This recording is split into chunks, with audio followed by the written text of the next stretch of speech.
Assalamualaikum warahmatullahi wabarakatuh. Kami dari kelompok 3 akan membacakan tentang landasan teori dan asuhan keperawatan pada pasien paliatif GGK atau CRV yang dibawakan oleh saya sendiri Dian Rahmawati, Rina Mulyanasari, Homri Gausen, dan dosen pembimbing kita Dr. Risma Yuni Widianti, MSI.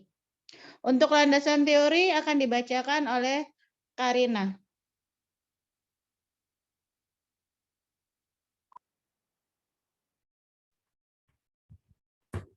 Assalamualaikum warahmatullahi wabarakatuh.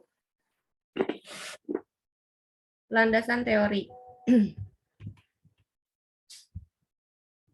Definisinya yaitu chronic kidney disease atau CKD, gagal ginjal kronik adalah kegagalan fungsi ginjal yang mempertahankan metabolisme serta keseimbangan cairan dan elektrolit akibat struktur ginjal yang progresif dengan manifestasi penumpukan sisa metabolik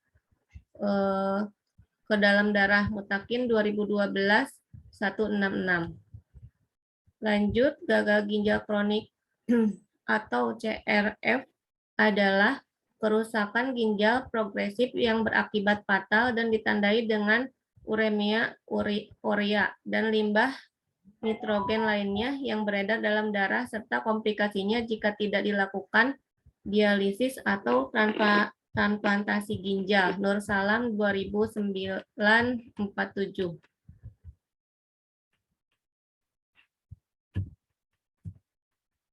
Selanjutnya itu gagal ginjal kronik atau chronic renal failure atau CRF terjadi apabila kedua ginjal sudah tidak mampu mempertahankan lingkungan dalam yang cocok untuk kelangsungan hidup. Kerusakan pada kedua ginjal ini irreversible exacerbasi nefritis, obstruksi saluran kemih, kerusakan vaskuler akibat diabetes mellitus, dan hipertensi yang berlangsung terus-menerus dapat mengakibatkan pembentukan jaringan parut pembuluh darah dan hilangnya fungsi ginjal secara progresif. Penyebab utama end-stage renal disease, gejala diabetes mellitus yaitu 32%, 10 hipertensi 28%, dan glomerulonefritis 45%. CRF berbeda dengan ARF. Pada CRF, kerusakan ginjal bersifat progresif dan irreversible. Progresif melewati 4 tahap, yaitu penurunan cadangan ginjal, insufisiensi ginjal, gagal ginjal, dan end-stage renal disease. Baradero 2009-124. Etiologinya, begitu banyak kondisi klinis yang bisa menyebabkan terjadinya gagal ginjal kronis. Akan tetapi, apapun sebabnya, respon yang terjadi adalah penurunan fungsi ginjal secara progresif. Kondisi klinis yang memungkinkan dapat mengakibatkan GGK bisa disebabkan dari ginjal sendiri dan di luar ginjal.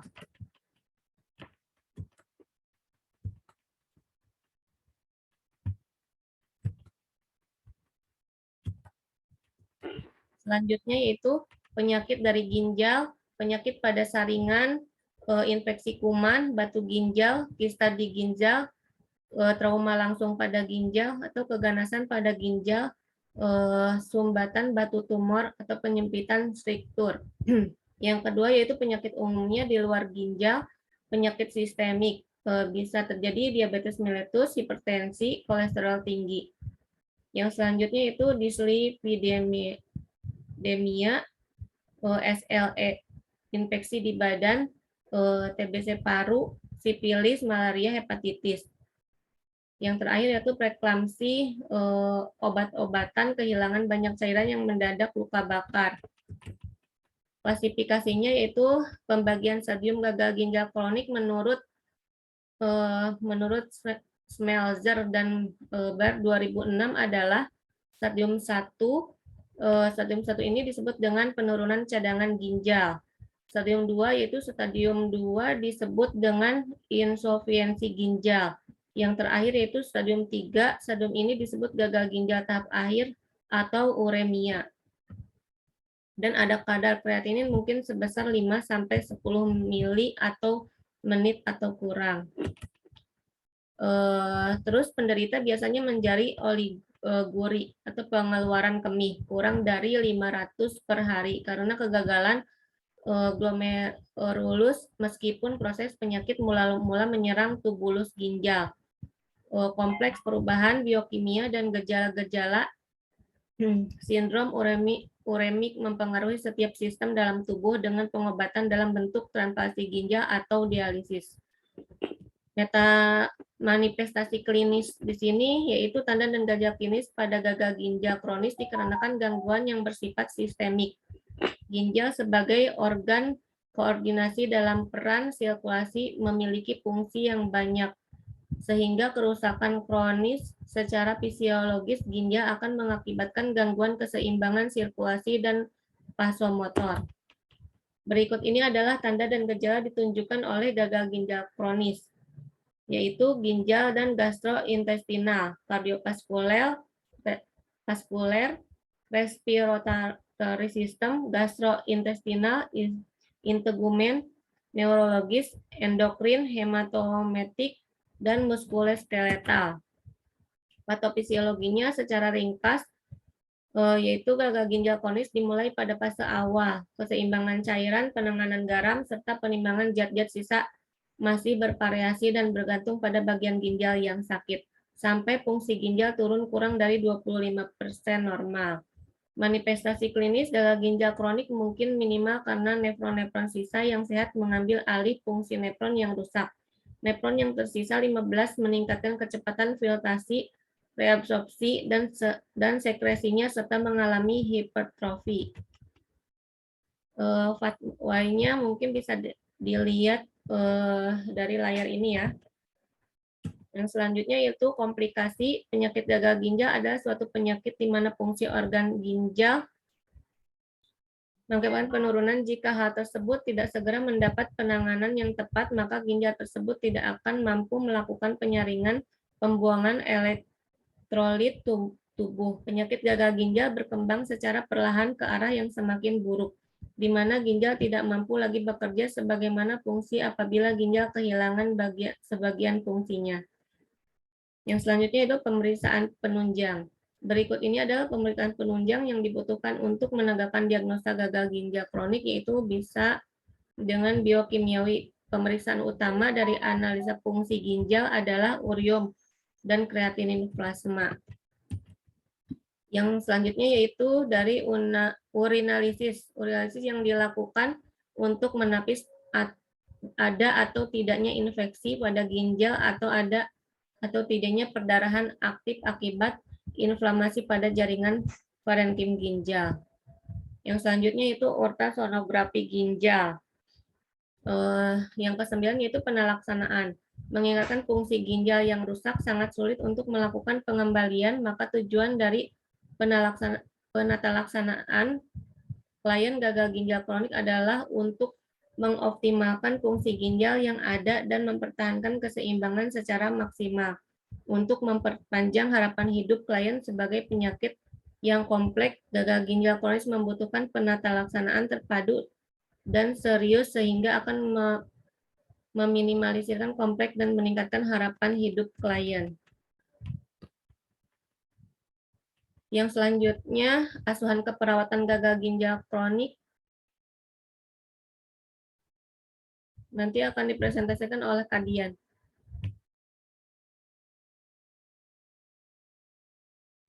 Asuhan keperawatan gagal ginjal kronik. A. Pengkajian. Pertama, identifikasi pasien. Yang kedua, riwayat kesehatan. A. Keluhan umum. Keluhan utama merupakan hal-hal yang dirasakan oleh klien sebelum masuk ke rumah sakit.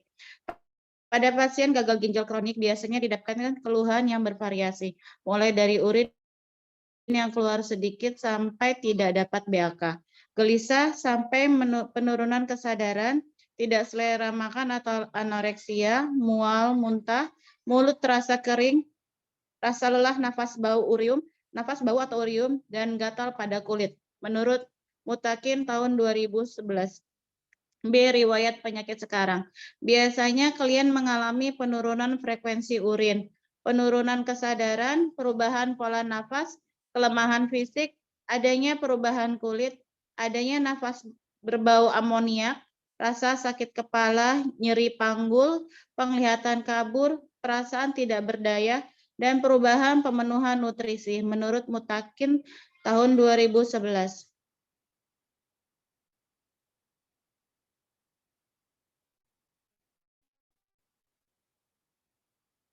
C. Riwayat kesehatan dahulu. Biasanya kalian berkemungkinan mempunyai riwayat penyakit gagal ginjal akut, frekuensi saluran kemih, payah jantung, penggunaan obat-obat nefrotoksik, penyakit batu saluran kemih, infeksi sistem perkemihan yang berulang, penyakit diabetes mellitus, dan hipertensi pada masa sebelumnya yang menjadi predisposisi penyebab. D. Riwayat kesehatan keluarga. Biasanya kalian mempunyai anggota keluarga yang pernah menderita penyakit yang sama dengan kalian, yaitu gagal ginjal kronik, maupun penyakit diabetes mellitus dan hipertensi yang bisa menjadi faktor pencetus terjadinya gagal ginjal kronik. 3. Pola persepsi dan penanganan kesehatan. Biasanya persepsi kalian dengan penyakit gagal ginjal kronik mengalami kecemasan yang tinggi. Biasanya kalian mempunyai kebiasaan merokok, alkohol, dan obat-obat keseharian seharinya.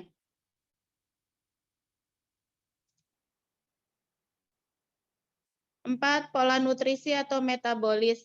Di sini ada 2, yaitu pola makan. Biasanya terjadi peningkatan berat badan yang cepat atau edema, penurunan berat badan atau malnutrisi, anoreksia, nyeri ulu hati, mual, dan muntah. B. Pola minum. Biasanya kalian kurang dari kebutuhan tubuh akibat rasa metalik tidak sedap pada mulut atau pernafasan amonia. 5. Pola eliminasi. A. Buang air besar, biasanya abdomen kembung, diare, atau konstipasi. B. Buang air kecil, biasanya terjadi penurunan frekuensi urin kurang dari 400 ml per hari sampai anuria. Warna urin keruh atau berwarna warna coklat, merah, dan kuning pekat. 6. Pola aktivitas atau latihan.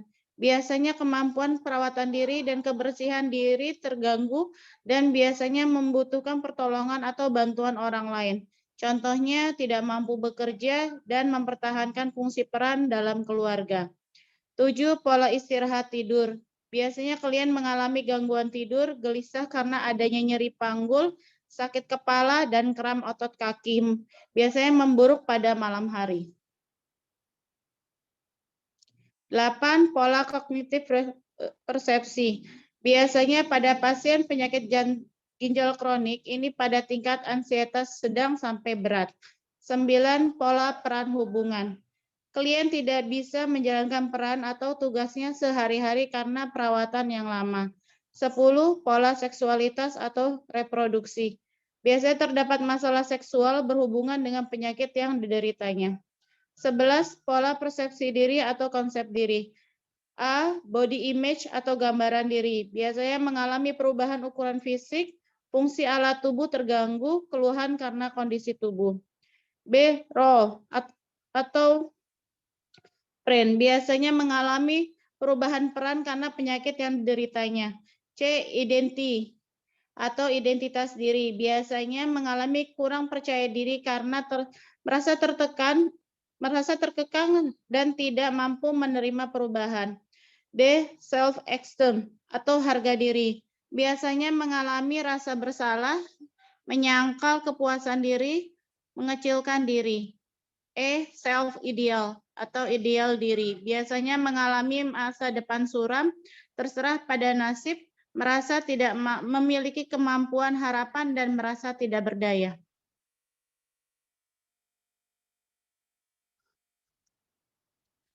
Pada pola coping toleransi stres, biasanya kalian mengalami faktor stres, contohnya finansial, hubungan, dan sebabnya perasaan tidak berdaya, tidak ada harapan, mudah tersinggung, perubahan kepribadian dan perilaku, serta perubahan proses kognitif.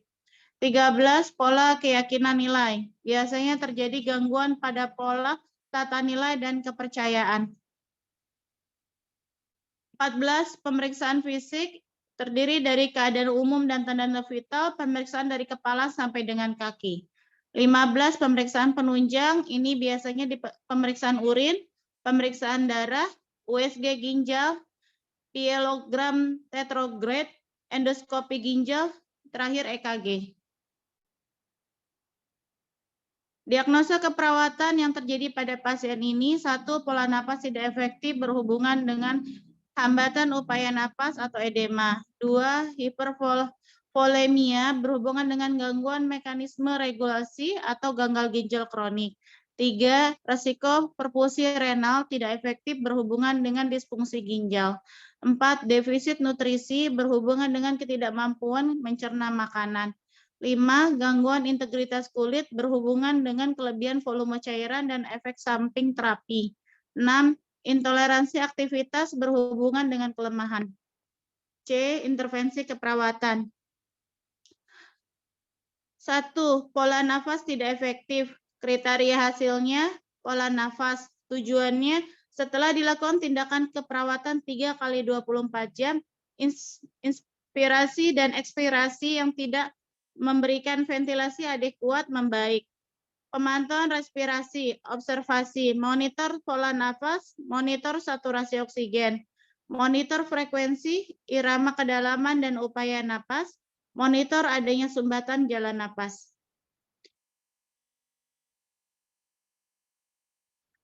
Untuk kriteria hasil dari intervensi, 1. Dyspnea menurun, 2.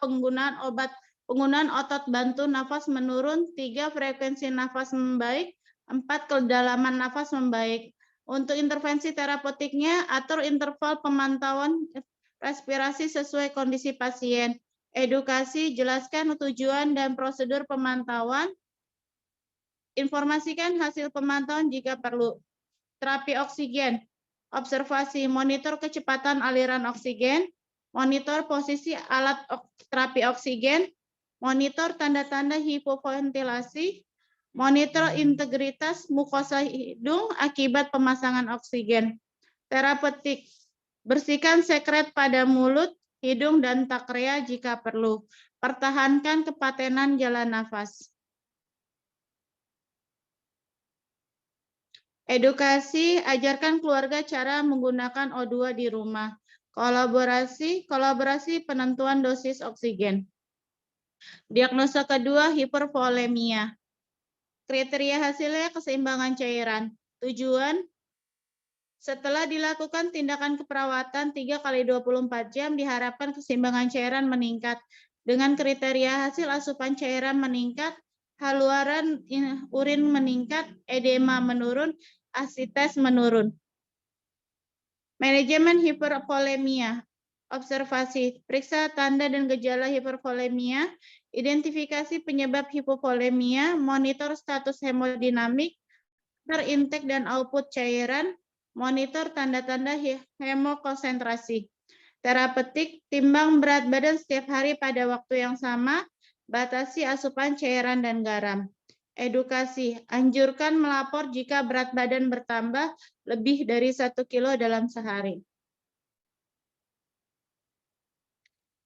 Anjurkan cara membatasi cairan. Kolaborasi pemberian diuretik. Diagnosa ketiga, resiko perfusi renal tidak efektif. Tujuannya perfusi renal, setelah dilakukan tindakan keperawatan 3 kali 24 jam, perfusi renal meningkat. Kriteria hasil, jumlah urin meningkat, tekanan arteri rata-rata membaik, kadar urea nitrogen darah membaik, kadar kreatinin plasma membaik, bising usus membaik, fungsi hati membaik. Pencegahan shock, observasi, monitor status kardiopulmonal, monitor status oksigenisasi, monitor status cairan, monitor tingkat kesadaran dan respon pupil, periksa riwayat alergi.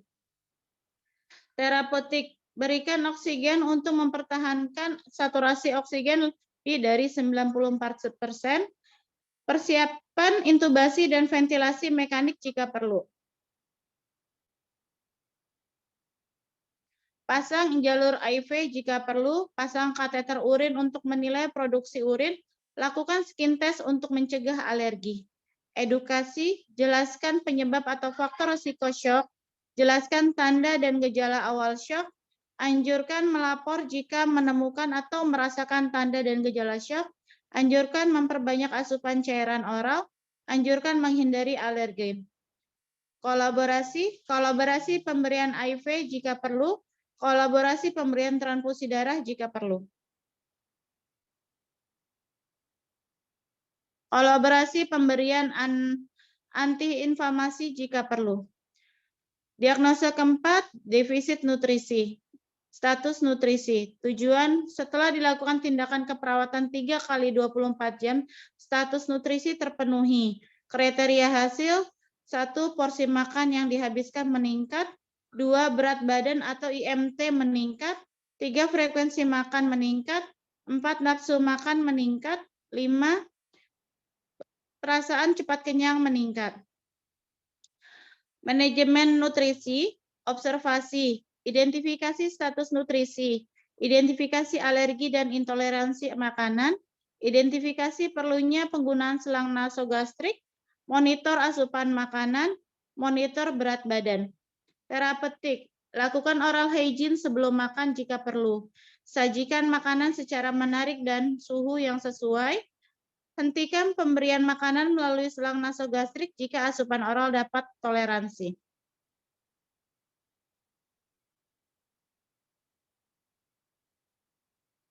Edukasi, anjurkan posisi duduk jika mampu, anjurkan diet yang diprogramkan, promosi berat badan. Observasi, identifikasi kemungkinan penyebab berat badan kurang, monitor adanya mual dan muntah. Terapeutik, sediakan makanan yang tepat sesuai kondisi pasien, berikan pujian kepada pasien untuk peningkatan yang dicapai. Edukasi, jelaskan jenis makanan yang bergizi dan terjangkau. C. Implementasi keperawatan. Implementasi merupakan tempat dan tahapan proses keperawatan dengan melaksanakan berbagai strategi kesehatan atau tindakan keperawatan yang telah direncanakan dalam rencana tindakan keperawatan. D. Evaluasi keperawatan. Evaluasi keperawatan langkah terakhir dari proses keperawatan dengan cara melakukan identifikasi sejauh mana tujuan dari rencana keperawatan. Sekian presentasi kami dari kelompok 3. Bila ada salah kata, kami mohon maaf. Terima kasih. Assalamualaikum warahmatullahi wabarakatuh.